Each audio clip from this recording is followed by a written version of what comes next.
This is Van Electric Ghost, and we're live on the air with Stephanie Telibasa. You're a practice owner in New York City and a business coach, and want to thank you for being here on the Van Electric Ghost podcast. How you doing I'm today? good. Thanks for having me, Phantom. I'm excited for our talk. Well, it's great to talk to new people all the time. We're usually doing this show daily, and well, before we get into your story, we always ask every guest a couple questions. That's a kind of a common thread for all of our shows. Like, what motivates you, and why do you do what you do? Yeah, so what motivates me is to have an impact on the physical therapy industry. It made a huge impact on my life as a child and also on my father's life. So that's kind of what got me into it. And I really want to impact as many physical therapists as possible. So that's why the dual business of owning a practice and also helping other practice owners build theirs. Hmm. So you, in terms of your story, like you're continuing something that you always wanted to do. Was that like as like a dream that you had as a young person that this is what you're doing now is what you want to do? I always wanted to be a physical therapist. I went to PT as a kid, and it was the one thing that kept me active in playing sports when every other doctor suggested taking time off or wearing some bulky brace that didn't match with my uniform. And I got into PT as a receptionist when I was 14. I don't even think I had my working papers yet. Hmm. So that's how long I've been around it. And I tested out every other job in healthcare throughout high school and college, and I always kept coming back to physical therapy. Yeah, so it aligned with what you took in college, right? Into your biology and physiology. So you're one of these people that actually know what you want to do. Yes, which I know is rare, and That's I very rare.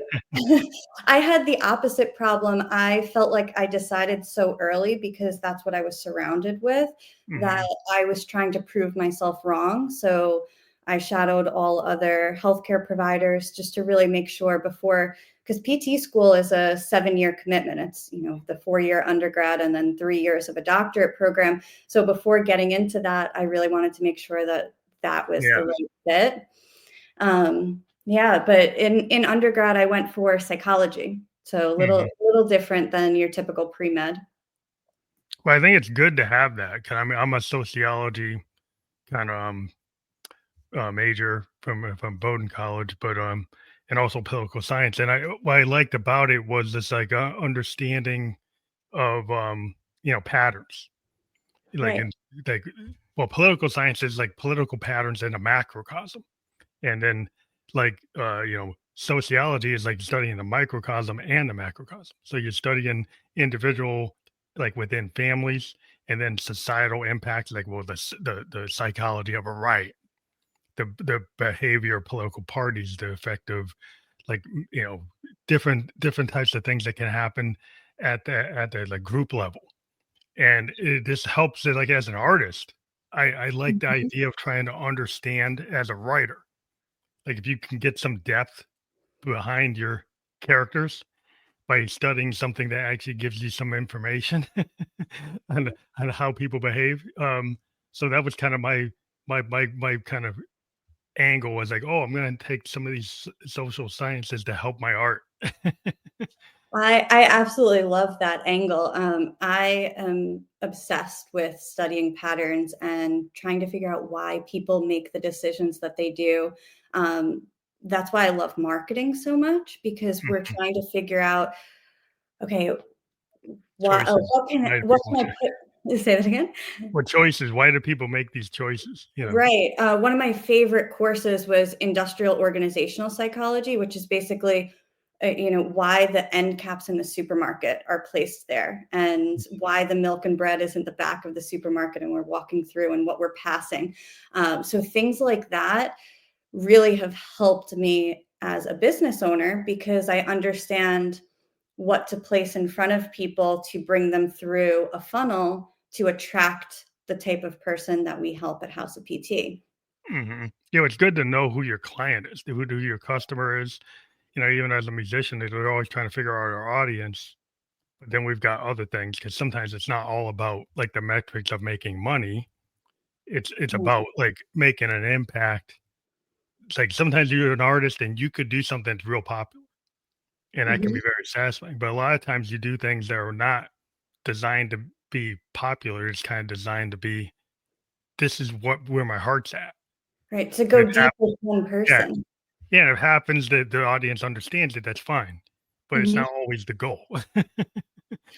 Right, and, I think people are afraid to go too specific, that they're, isolating a certain group of people, but finding your ideal client or your target audience for your work is not about excluding people, it's about really understanding that person's lifestyle and that person's needs versus I think when people like, build their ICA, their ideal client avatar, they think about demographics.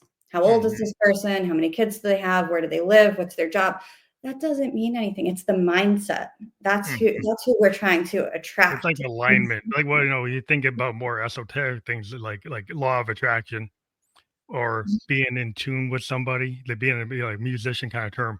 Like in terms of like if you have something that's very harmonious, you're probably gonna get people to be able to repeat it like a melody. And it'll Mhm. be catchy, get stuck in their head. In your head. Right, like, but there's other things in terms of music where some things you wanna build up. You wanna build up tension, or you wanna have dissonance, or discordance, or noise, or something that's kind of abrupt, timing change, something that's not always pretty. It's not always because it's trying to make an impact like a filmmaker or any artist, not everything's always gonna be harmonious. Sometimes you have to create like different levels of things that aren't always like the perfect pitch idea. It's like so it's all part of a whole. And some people are always looking for, oh, I gotta find that sweet spot that everybody's gonna like. But Mhm. that's maybe it's the law of attraction. Maybe you'll find your tribe or you'll find the people who are aligned with what you're doing. Absolutely. As you were describing that, what I'm thinking of in the marketing realm is the billboard. So I drive past a billboard in Florida. It's Who Dat, Joe Dat. Okay. It sticks in your head. I'll never forget it. But when I have a problem, I'm probably not going to call Joe Dat to be my attorney. Okay. Yeah, yeah. He's Well, it's appealing just to the masses, but trying to get the biggest appeal, and like, is it actually the niche? And right.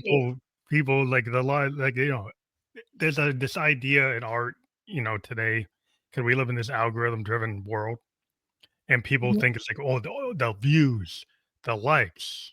And I always point out that sometimes you could have a post that doesn't get the massive algorithm like connection. You don't get the million views, but a particular person sees it and you get an opportunity that wouldn't be predicted by the numbers that came in for that.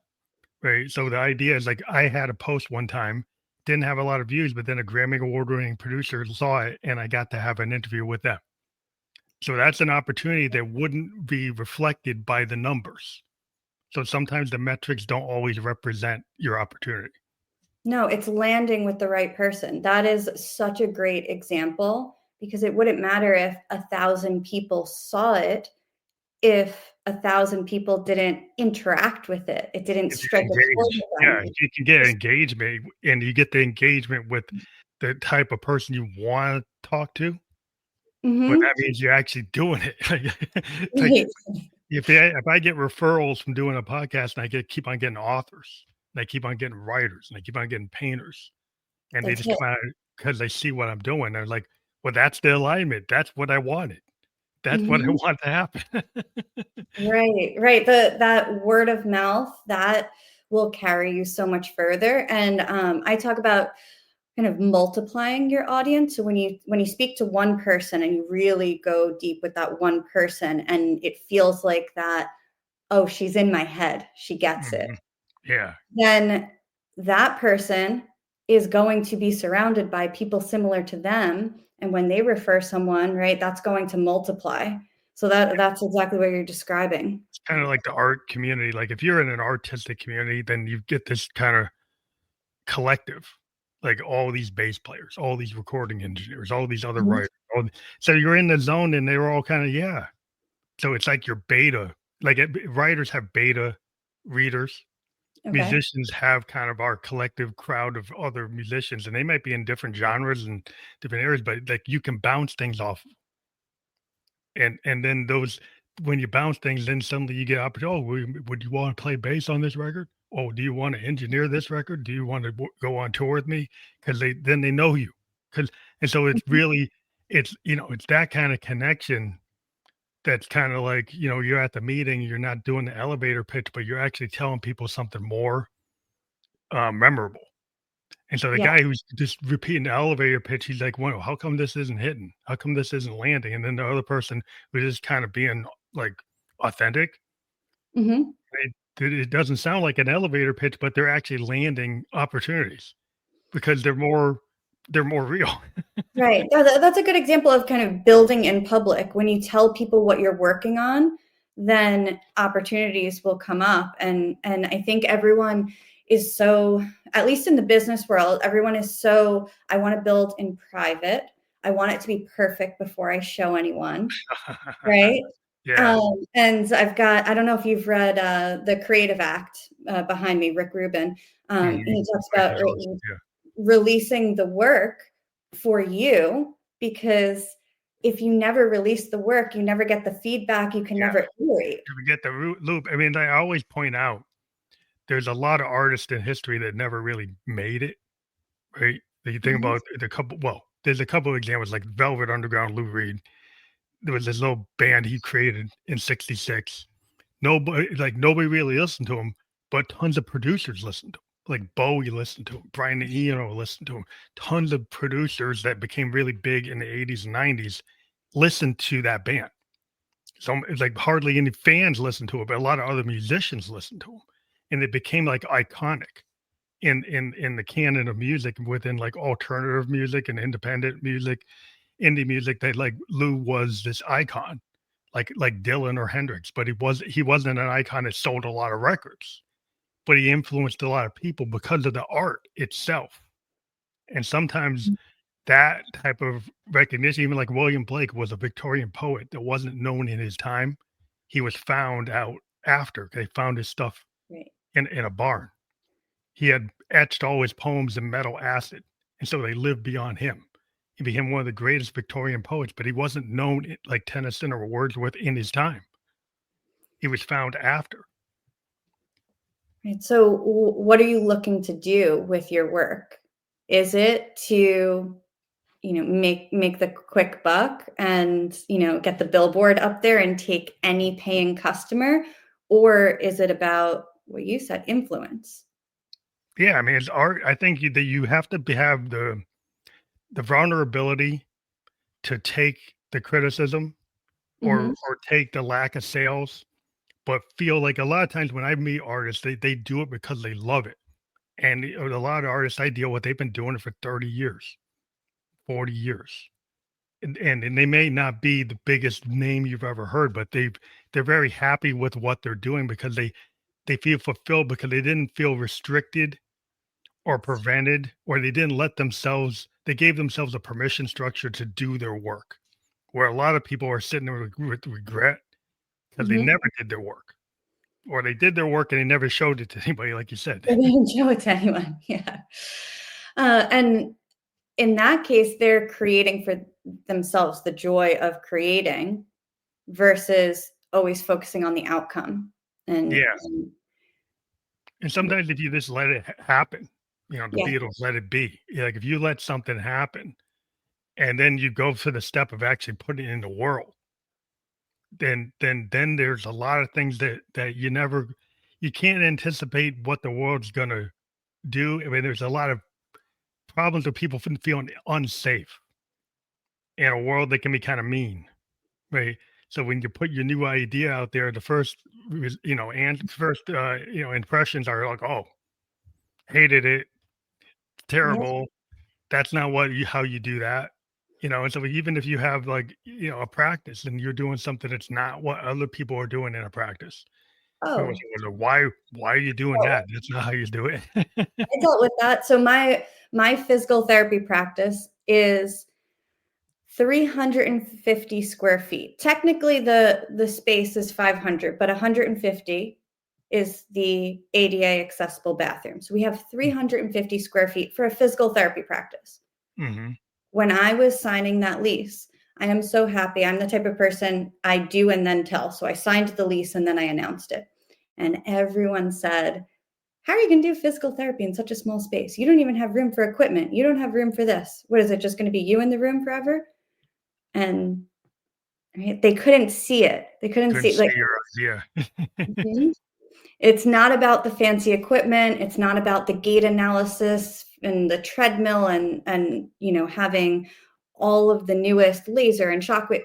No, it's about having a skilled professional in the room, one-on-one, in a very laid back environment where the patient actually feels comfortable having a conversation like this, and there's not a Mm, hundred other people running around the room. personal attention, and Hmm. then they're not distracted by all the things. Like, if you have a facility, I can see the issue. If you have a facility with all these things, people are gonna be like, "When am I get to go on this thing? When am I gonna get to do that thing?" And then the focus becomes kind of scattered rather than maybe you need to actually be able to focus on you and your patient Right. and go through, like, the techniques that are, like, physically what you know how to do as a therapist, what you know how to do, like, physically and verbally, non-verbally, like, that focus then can be really pure. And Hmm. I kinda get it, like, sometimes it's like you say with musicians, we're in these real small spaces writing, and you're like, "Well, how can you do that?" It's like, well, it gives us focus because we don't want the noise. The noise wrecks us. You know, we have to try to focus, and if you have too many distractions, you can't focus. Yeah, I like to write early in the morning before anyone's on email, before anyone's asking me questions. Need to write in silence. Yeah, well, just getting the noise away. I mean, that's a Mhm, lot of, like, the techniques when you're in a creative person. Sometimes we have to either walk away, meditate, breathing exercises, tai chi, all kinds of things, but, like, mhm. turn off the phone, disconnect the watch, don't have the computer on, just be at the piano, just be at the guitar, and don't let those other things. You can't have the TV on CNN or something. You can't have all that. Right. You have to be able to, like a writer, like they might be able to have some kind of music in the background of whatever. Some writers say, no, I can't have any music. And it's weird. I've talked to different authors. It's like some people want the background. Somebody say, no, it's distracting. You can't have it. So it's kind of whatever you feel that gives you that primes you to be in the kind of state to receive the muse. Mhm. That Yeah, that's that's I'm kind of not a what you need. musician, but I love writing, and I I grew up in a house that was very much noisy. Everyone was always coming and going, and we called it Grand Central. Mm, So I learned to write and study and work in that kind of noisy environment. So for writing, I don't mind if there's background noise. I could tune background. that out. Hmm. But I could see, as a musician, you would need to be really focused. Yeah, I mean, sometimes we can have it if it's part of the vibe, Mhm. but other times it's like, sometimes you record a live thing because you want the crowd. Other times it's very intimate and you just want you and the guitar and the mic and the piano. And it's kind of like it kind of it just depends on what serves the piece. Um, and every piece kind of comes from different angles. So certain pieces could be more like connected to the environment around you, and other pieces can be more like internal and don't want any noise or any outside thing happening because you're trying to bring this internal thing out. But it kind of goes wherever it goes. You mentioned, Tai Chi. So is that one of your meditative processes? Yeah, I'm a Buddhist. I like Tai Chi. I like breathing exercise. I'm a Nichiren Daishonin Buddhist. We do a lot of chanting. We do a lot of breathing exercises. We try to focus our chanting to be aligned with the just having a positive outlook, like kind of the karmic kind of concept of what you put in is what you put Mhm. out, right? And so there are karmic results for like negative thinking. Like if you think everything terrible is what's coming your way, Right. that's what's coming your way. Yeah. If you have aspirations and you don't know how you're gonna get there, but you put out that positivity, then the law of attraction, you will pull that toward you and you will be on that path. Not that there won't be hiccups in the path, but everything's kind of falls in place and you're willing to have those accidents or happy accidents or kind of work through things, knowing that it's not all dark days. There's going to be light, and it's a mindset. It's like you have to put Mhm. yourself in a mindset that doesn't say, "Oh, it's all over." You know, because Right. some people have a mindset and it's like, "I'm done," and they Yeah. don't see any kind of future, and they don't give themselves the grace to have it or the possibility to have it. And you have to open yourself up to like, yeah, you can have something bad happen, but it can be a lot of times we look at it as like those things are opportunities. Mhm. Learn. Yes, growth, opportunity to pivot. I love how you described it. So, one of the things that my team picks on me for is that I'm always focused on the positive. And they're like, well, sometimes you have to talk about the negative and we have to talk about where things went wrong. Like, great. But if 90% is good and 10% is bad, most people will spend the majority of that meeting talking about the 10%. All right. Mhm, And and then what we get is exactly what you just did, a kind of little eye roll, a little like, oh, yeah, all they have to say is the bad things. They don't even see all these good things that I'm doing. But if we focus on the good, then what's going to happen is they already know they're professionals. They already know that they did one thing wrong. They're going to fix that. And if we focus on the good, then we'll get more of that because that's what feels good, right? We're getting praise, we're celebrating. So that's mhm. what's going to, again, multiply and we're going to attract more of.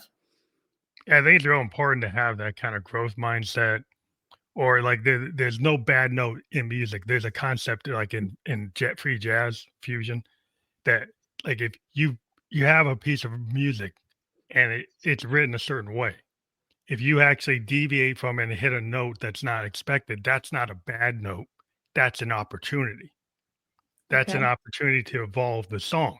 Now, if you're somebody that's kind of really s- set on repeating that song exactly note for note, like a classical piece, then you're going to perceive that's a bad note and you're going to want to start all over again and think you failed rather than actually having the openness to maybe experiment and go in a different direction. It's kind of difference between like Herbie Hancock and Miles Davis. Herbie Hancock hits a chord that wasn't in the piece. Miles actually responds to it with a piece with a change that actually fits that moment rather than trying to be in the moment that was expected. So it becomes fluid. It's a very fluid kind of flow state type of way of creating. I think method actors doing like a off Broadway in New York, they kind of can understand the same idea. Like Yeah. you're in the character, and that character, depending on how they feel, might say this one day and say something else the next day or the next hour. And so you can be in that character and it's still okay. Maybe you didn't do the exact line, but it's still within the range of who this character is. And So that's now I'm going to ask you because I believe there are cycles of learning. And in the beginning, you need a lot of structure. So this is, my that's perspective. I true. think in the beginning, you need a lot of structure and you kind of need to repeat a set way of doing things. And then you kind of get into that state where you can flex and play and bring your own approach to it. And then we kind of get to the next landmark and now we need to become a novice again. Do you feel the same way about I think music? it's like the 10,000 hours of anything. Like if you're an athlete or musician, you get 10,000 hours on the bass, 10,000 hours on your piano. Then you've got the muscle memory, you got the scales, you got the chord structures, you know that. What then becomes the issue is like then I can stretch and go into things that maybe I'm not perfect at, but you give yourself some grace and you have talent, right? You have a capability.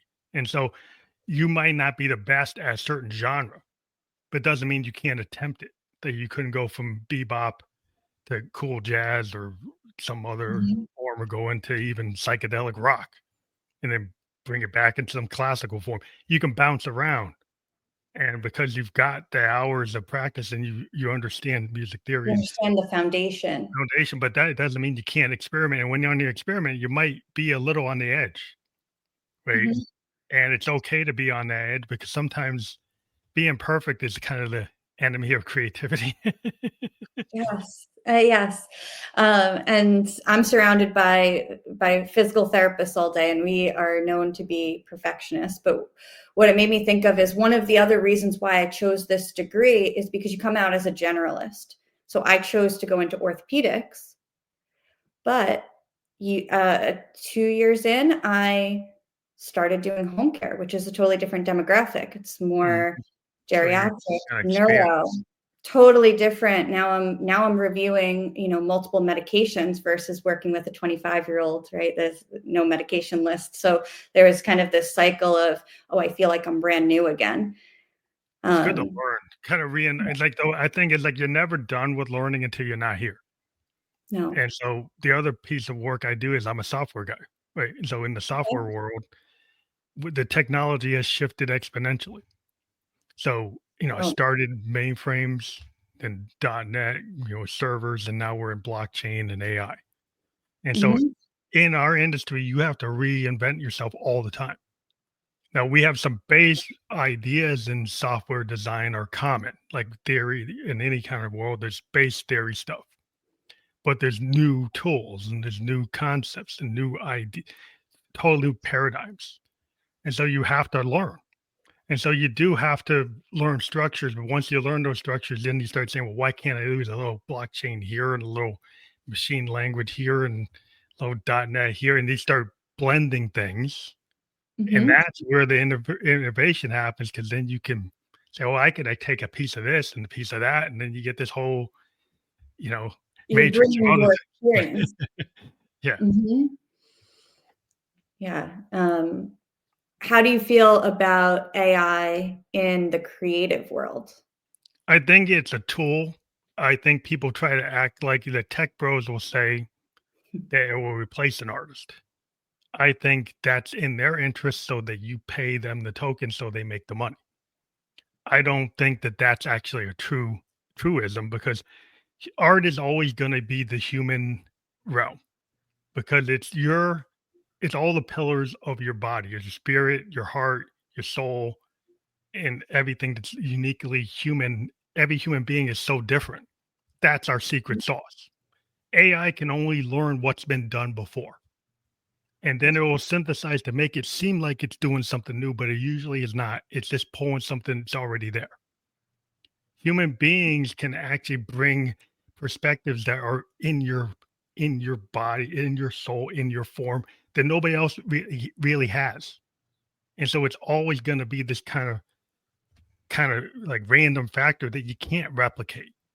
The computer will get as close as it can, but it will never really be able to do it. And so that when people think they can do it, they just don't understand the nature of art and they kind of disrespect art.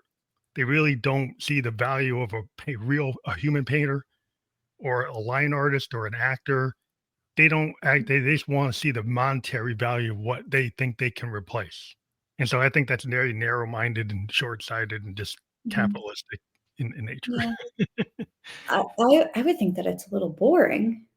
Oh, yeah, super boring. Yeah.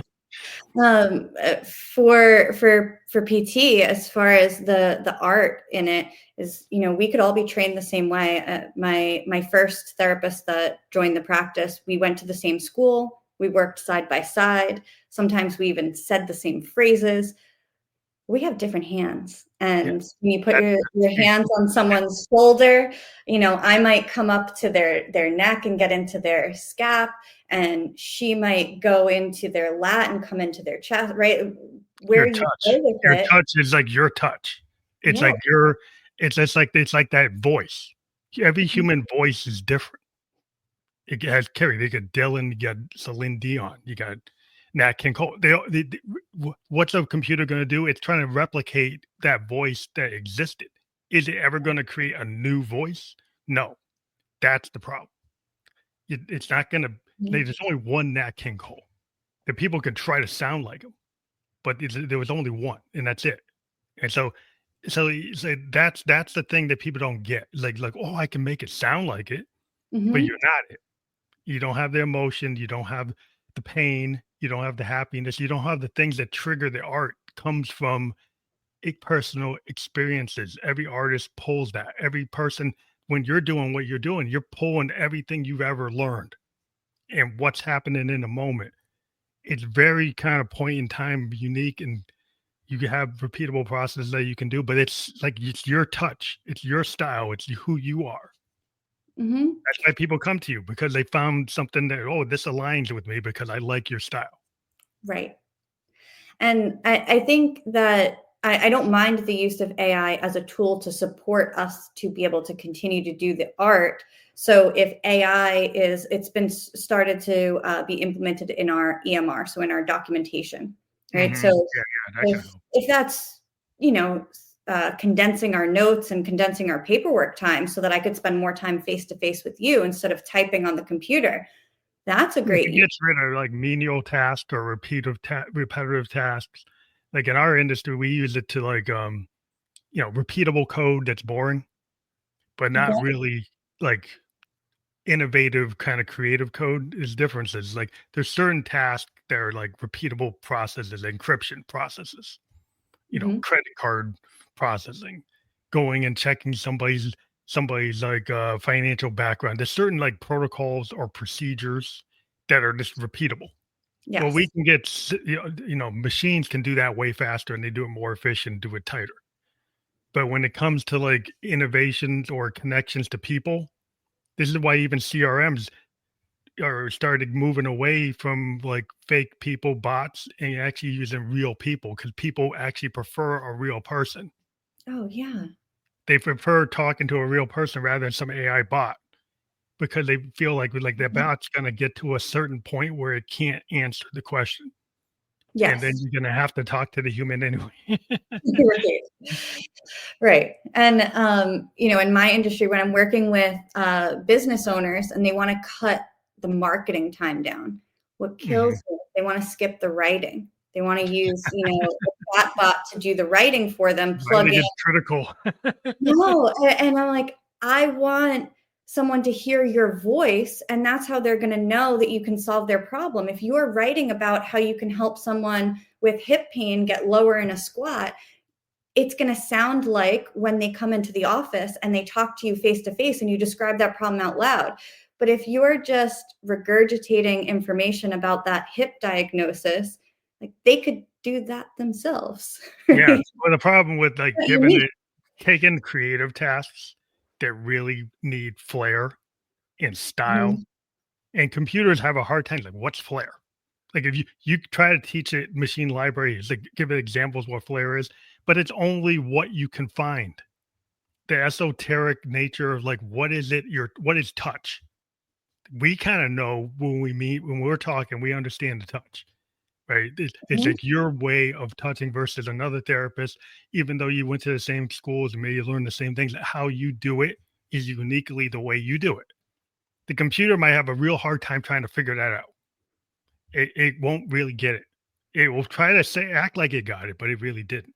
And so that's the problem. And when you get into the creative space, they you really need that human discernment or the human capability of being able to kind of be off the cuff and be in the moment and riff.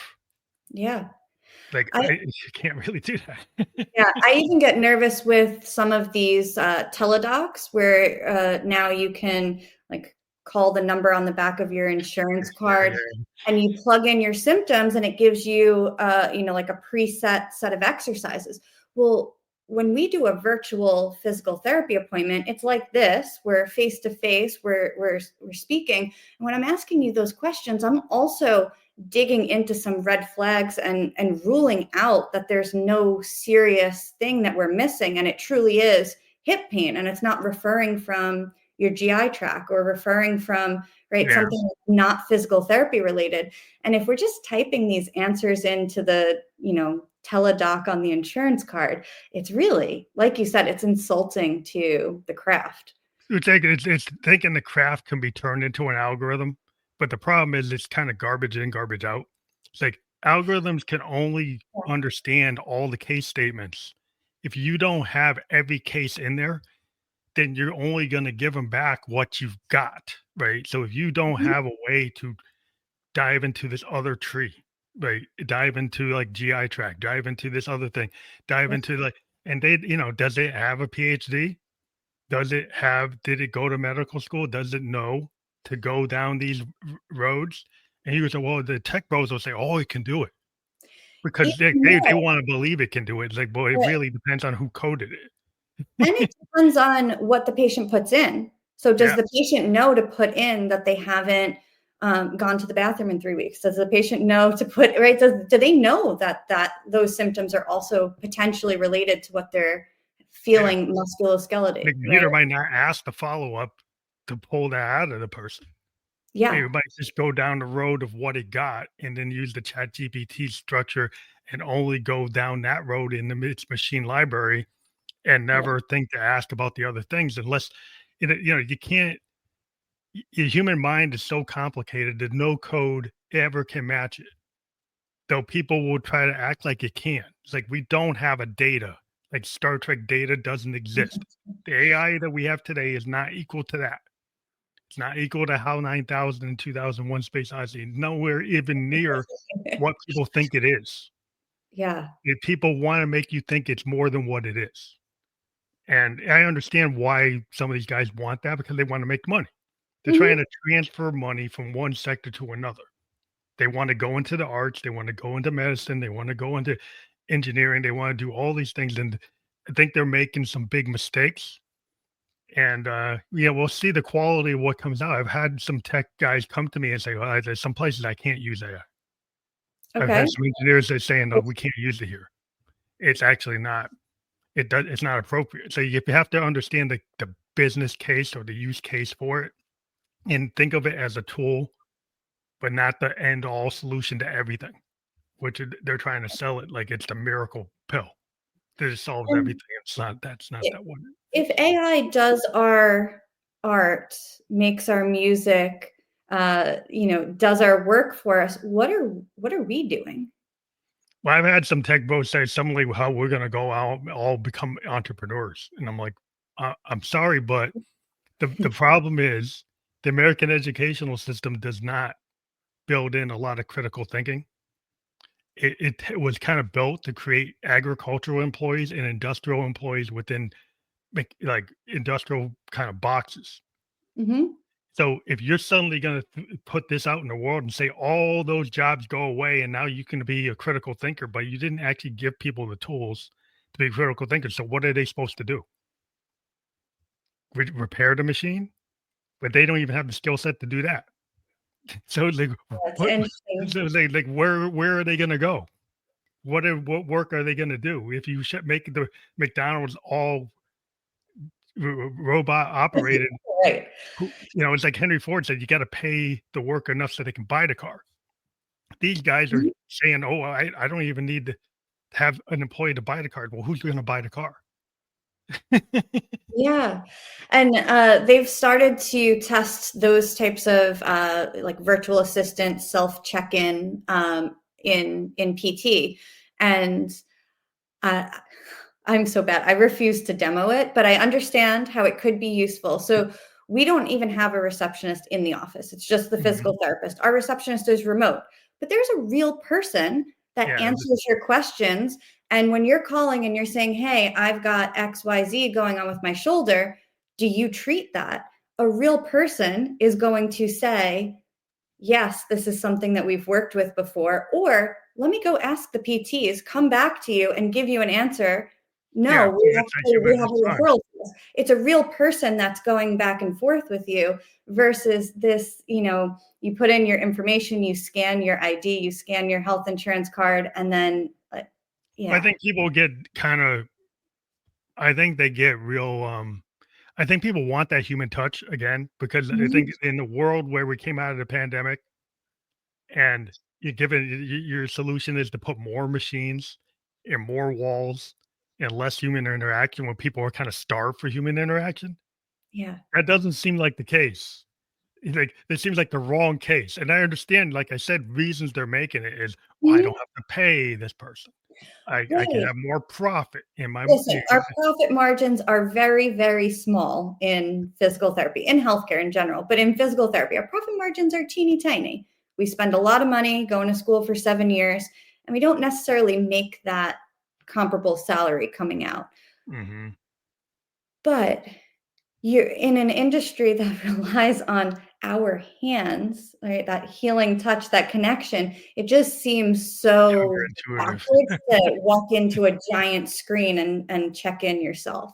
Well, it doesn't give you the warm fuzzy, like, the thing is, like, you kind of wanna feel like, why do you go to the coffee shop and spend all that money for the coffee and the muffin when you could just, get something cheaper at the 7-Eleven? Sometimes you go there because you wanna be around the people. Mhm. Sometimes you go there because somebody's reading poetry or people reading books or an author comes in or your friend comes in, you sit there and you talk. The people Yeah. are forgetting of why people come together. They're not coming together to watch your robot and your AI bot show how techy you are. That's not really why people go out. I can just stay home to do it and get my Amazon delivery if I want to do that. Why would I go? Why do I go out for that? Right, we're looking for the energy in the room. Yeah. It's like so you wanna go it's like, would somebody really want a robot therapist doing your physical therapy, or do they want a human I being? hope And some not. people that we're like, "Oh, that's cool." It's like a robot. It's like Star Wars. It's like, well, in real life is not Star Wars. Yeah. Yeah, right. I'm not so worried about our hands-on portion being replaced, but I definitely it scares me a little bit with the insurance companies pushing the teledoc and saying, "Oh, this is the same as a virtual physical therapy appointment." It is No, not. no. Well, they're all about profit margin. Insurance companies are about cutting costs. I mean, I work with them. They're just actuaries, and I understand where their mindset is. It's about the pennies. They're Mhm. looking at the pennies at crazy low. They're always trying to make things as efficient. That's their mindset. But what we've seen what happens, actuaries back in the 70s destroyed the American car industry by making the cars like terrible, by trying to increase the profit margins, and then the engineering became terrible because it's like it was less about the design in the field, and things looked like you didn't want these cars. And the other industries came in, and then eventually American industry kind of came back because they started to realize people want style. People want things that are maybe over the top, and it doesn't make actuarial sense, but people Mhm. are passionate about the things that they buy and they want to feel connected. So it's got, some feel Yes. to it. If it Right. doesn't have any feel, it's just efficient and it makes the company money, but it doesn't have any, I'm not really moved by that. No, this comes full circle to our, why do people make their buying decisions? And if you've read This Is Marketing, Seth Godin, he talks about, you won't often see people driving the cheapest car on the road, and you won't often see a Bugatti at the supermarket. Yeah, yeah. Right, but people are somewhere in the middle, and that goes back to Yeah, the they're trying to, psychology. I don't yeah, wanna be known as the cheapest, right? yeah, they wanna have something that makes them feel like they have some kind of sense of style, that they have some power, people getting these big SUVs because they wanna be riding over other people, but they're spending extra money, right? Right, It's not actually always as efficient as the other car, but no, it's like safety, it's other things, it's being able to do this, be able to do that, and so they want these extra things that maybe don't make logical sense. Say, "Hey, that's not the Corolla," mhm, but, like, not everybody wants that.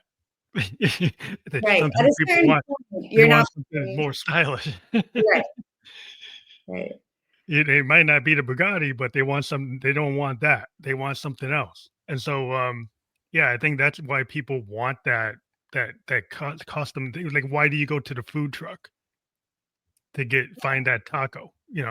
Because that taco actually tastes like something.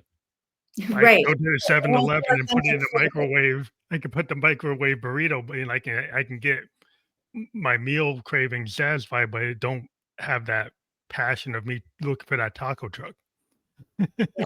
Yeah, there's an inherent you feel like the taco truck is gonna be authentic.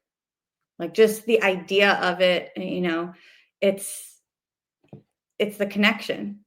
Yeah, it just feels like, hey, this is this little secret thing. This Mhm. is this thing, and not everybody knows about this. Yeah. That can give you a lot of psychological appeal that why you think it's better I'll tell you, because you have everybody knows about the taco truck here in Sarasota. It doesn't matter if it's 2 in the afternoon or 2 in the morning. they're I've gotta looking wait for it. 20 minutes to get my tacos. Yeah, but that's what people want. It's like, do I go to the chain donut restaurant or do I Mhm. go to the local bakery that has this donut that no one else has? Yeah. I'll go extra 40 minutes in New Hampshire to go to this one bakery that does these really good sour cream donuts. And I'm like, I could just go down to the Dunkin' Donuts 5 minutes away, but I'll drive 40 minutes to go there just because Do that donut is just so much that I'm willing to spend the money. do you go there because the donut is, 4x better, or do you go there because you like supporting the small business or It's kind of like, well, the donut is like a million times better, and it feels, it tastes more fresh. It's bigger, it has more flavor. There's more variety. There's different. The bakers have different flavors all the time. It's like it just feels like because they have a personal touch and the relationship with the store. You go in and it feels friendly. Mhm. It feels like it's not assembly line. That's You go huge. into the chain, it's like, "Oh, okay, is this the number? Here's number 24. This is Right. your order. Here it is. You're gone." Like, here, there, you go there, you could actually have a conversation. Mhm. They might take a little extra time and talk about whatever, because it just feels like, well, that's their business and the people are their business. So they care about the interactions with the people a little bit more. That's what I feel. All about the relationship Yeah, and I think the that's personal why people do better in small business. Yeah. That's the secret sauce. That's what you do. You're a people person. That's what you're trying to do. Mhm. Yeah, and a conversation that's come up a lot for us is, at what point does it shift from small business where you have that direct connection to, okay, now this feels a little bit sterile. So we just opened our second location this year and we went from 4 people to 8 people. Mhm. So that was a big jump, and trying to keep everything very small and personal, like each therapist has their own patients, they develop their own relationships, but also between us, like, so those are some of the things, like, what's the turning point where all of a sudden, okay, well, now everything needs to be so uniform that we Wow. lose that connection? I don't know. It's Well, not that's a where you start making choices, like, is it okay to have the variation? Because the problem Mhm. when you get big, they kinda get, corporate. Yeah. Suddenly, everybody wants the uniformity, where they forgot that actually one of the things people were coming to you for is it because it wasn't uniform. Mhm. And so, like, if you realize that, well, maybe I can have some level of not being uniform, right? And still have a company policy, but to say, hey, our secret thing is like we cater to individuals. We have different therapists have different styles. And so that's kind of what it is. Yes. There's kind of counterintuitive. There's always going to be a pressure to kind of like Mhm. the bigger you get, you'll get somebody will come in and some manager and say, well, we got to make this uniform Right. because it makes it easier to run on the spreadsheet. It makes it easier. Yeah, but is easier always better? Are we trying to be convenient and cheap? Yeah. Well, is it because Yeah. of the accounting? Is it because of the actuarial? Is it for some bookkeeping reason, or could you still have that as your modus operandi? Like that you could Mhm, still have that as your goal, that I want this to feel authentic and each person can kind of run it within that kind of framework and it's okay. mhm. Because one of the things I always point out is like one of the I love this instrument called a Moog. And Moog synthesizers were hand built in the US up until last year. And every model was built by like a team in the US, and each one, even within the product line, had variation, even though it's the same model. You could say you could have a mini Moog Model D on the same line, that each one of them is actually a little different. So when you actually get them, they don't exactly sound the same, kind of like a custom guitar. And that's kind of rare with an electronic instrument, that each one actually has its own character.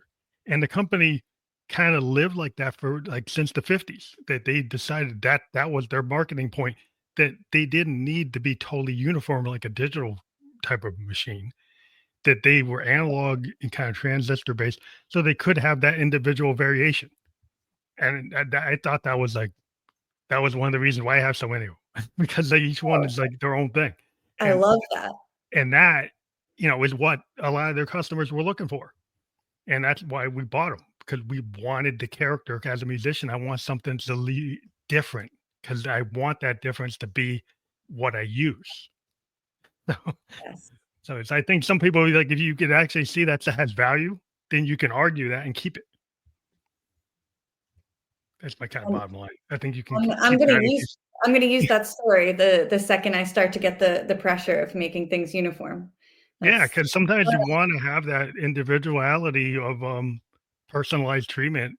Well, with Mhm. personalized treatment, then my whole operation's kinda personalized, and, you can have certain accounting rules or certain real bureaucratic structure, but don't let it get in the way of what your primary reason for doing a business was in the first place. Right. Yeah, I always say, you come in and there's different hands, but it's the same experience. So it should still be that same small one-on-one, right? The reason that we're called House of PT is I want it to feel like you're going to your friend's apartment, like it should feel cozy Yeah. and right.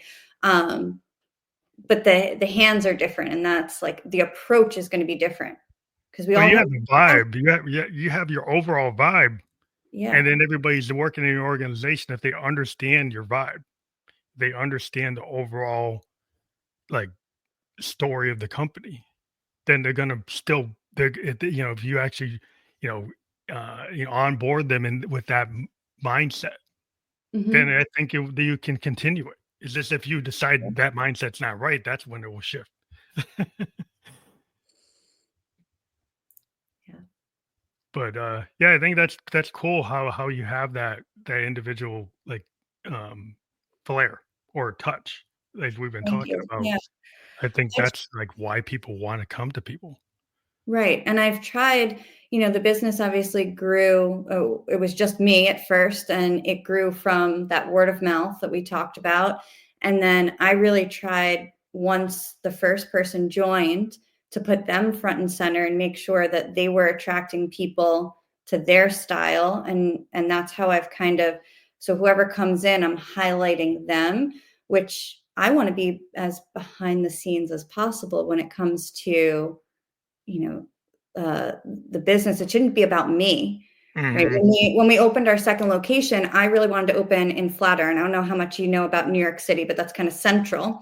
mhm. And I had a connection there because that was where my first job was, and that was where my friends lived and worked.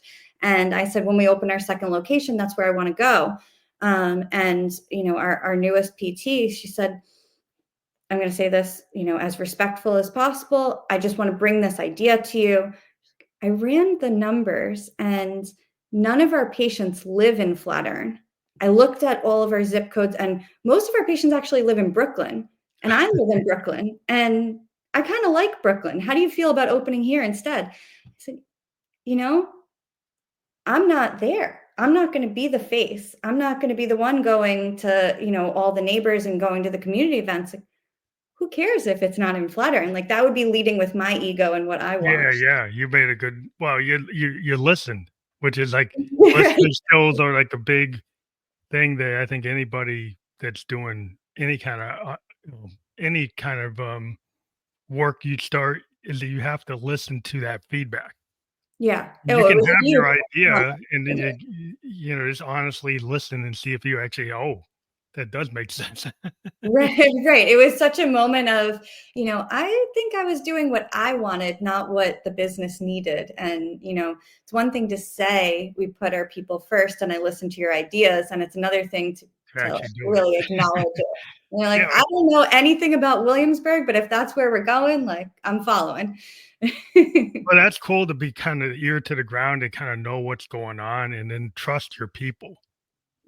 Yes, Yeah. trust is everything. So kind of Always. like another example I would give is like in a band, right? You can have this like an alpha, and you can have an alpha songwriter who wants to write all the parts for everybody in the band. Or you can have that same songwriter, like when the bass player comes in, right? And the bass player changes the part that you wrote. You could say, no, it's all wrong. You got to do it the way I wrote it. Mhm. Or you could actually understand this guy's been playing bass for 20 years. He interpreted what I gave him and he found a different way of doing it. And maybe I should listen to it without just prejudging that it's not what I wrote. Right. And when you have, then you actually have a band that's collaborative rather than top down. And Yeah. then when you have bands that where you listen to the drummer and he actually changed your arrangement, and the piano player changed the arrangement you gave 'em, but they didn't change it because they hate you. They changed it because they wanna make it better, and they're Yes. taking their experience and they're actually giving you something, and either you get, like, ticked off that they're not listening to the top-down approach, or you start to dive into a collaborative approach. Yeah, and that's acknowledging that they're coming in with experience, that's honoring that you're not the be all, know all, right? And also, um, accepting that people are leading with their best intention. I think we're very quick to get defensive and, "Oh, no, but this is my plan," or "That's not the way it's supposed to be," or "You don't like what I put out." And no, people are leading with the best intention. They wanna grow the company, they wanna, improve upon the music. Yeah. Uh, if you assume that people are leading with good versus assuming that they're trying to insult you, the outcome's gonna be very different. Yeah, they're not trying to top you. Right, they're not trying to, like, make you look bad, right? You're They're right, they you're it's right. everybody's trying to bring together something to make it better than what it was, and so Yeah, once you realize that everybody actually has the intention of just trying to make the best out of everything, and, like, the engineer that comes up with a different idea than the project manager had, and say, "Hey, this is actually more efficient than what we were doing." And you mhm, could be the manager and say, "Well, I didn't have that in the plan." So you scratch it. Versus the more innovative, agile project manager says, "Hey, here's an opportunity. Bring this to the mhm. board, and this is actually gonna generate a whole different product. This is actually like this is why we actually do this stuff because the happy accidents sometimes are better than what we planned." Oh, yeah. And that's, now you're getting into a little bit of, kind of like leadership with the web approach, I call it. It's like, conscious capitalism, so not that top down where there's Mhm. one person who's controlling the band. It's, when we have the web design and there's forced touch points and, management is not above, but rather connected to the rest of the team. When that idea comes up, they're not, first of all, they're not afraid to voice their idea because they haven't been shot down in the past, so they're open to sharing.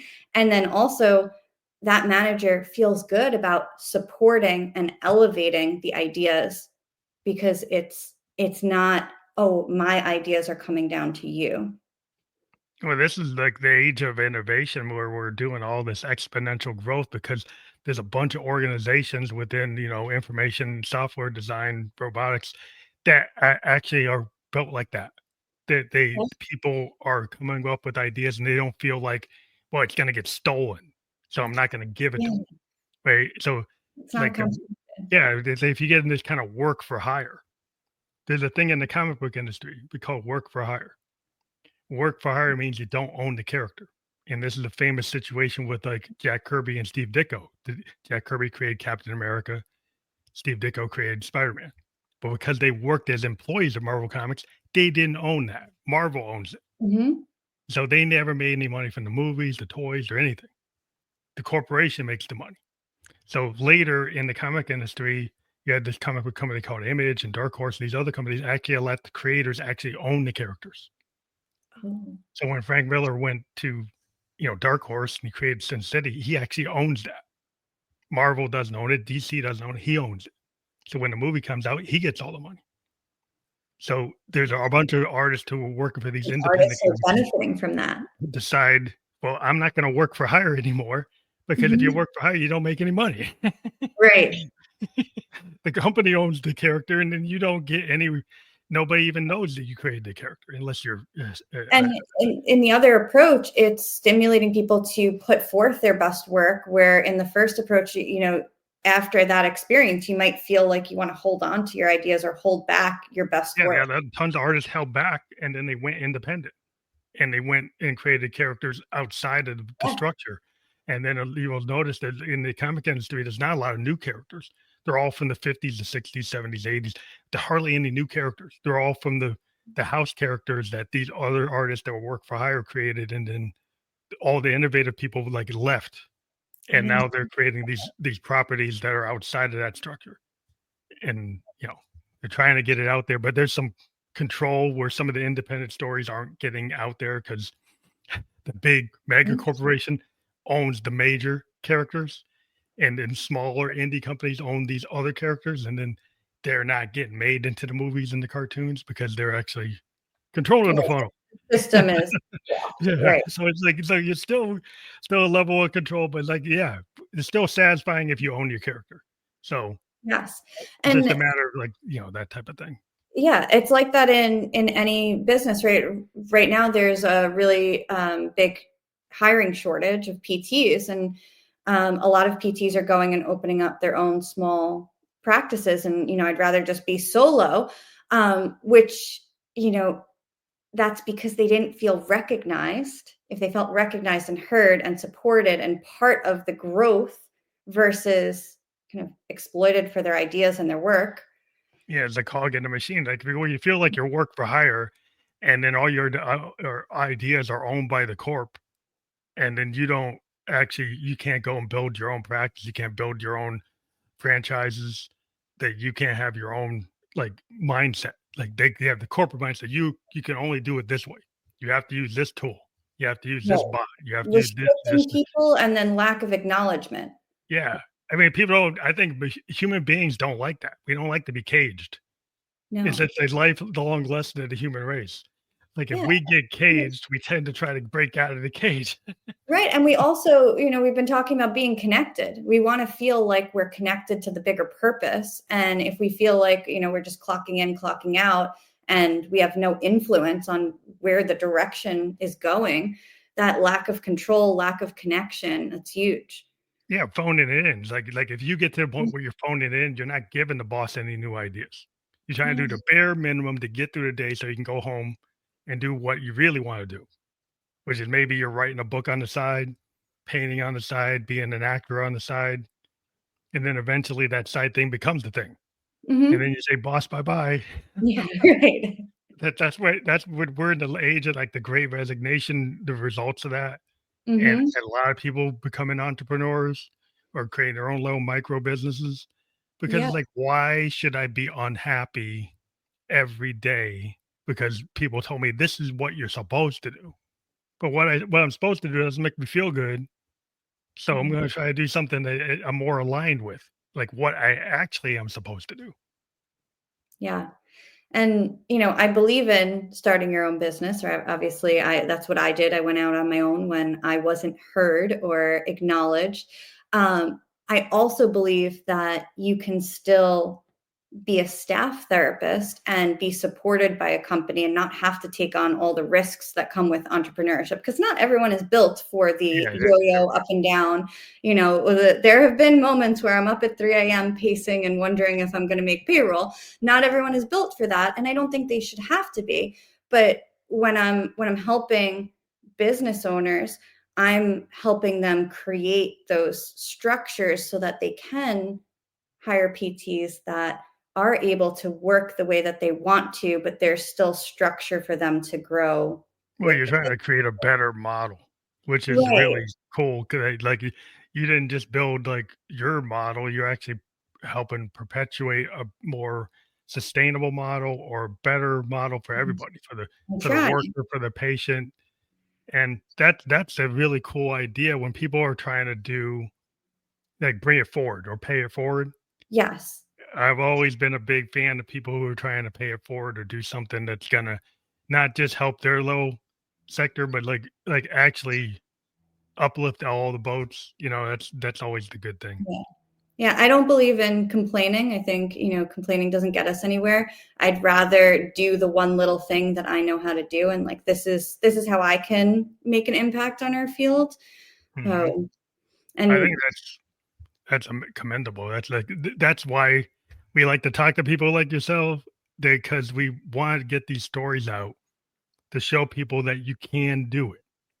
For all the yes. people who say you can't do things, one thing on this show is that we like to show people these are the people we talk to, and they actually are doing the hard work, and that shows you that it's possible.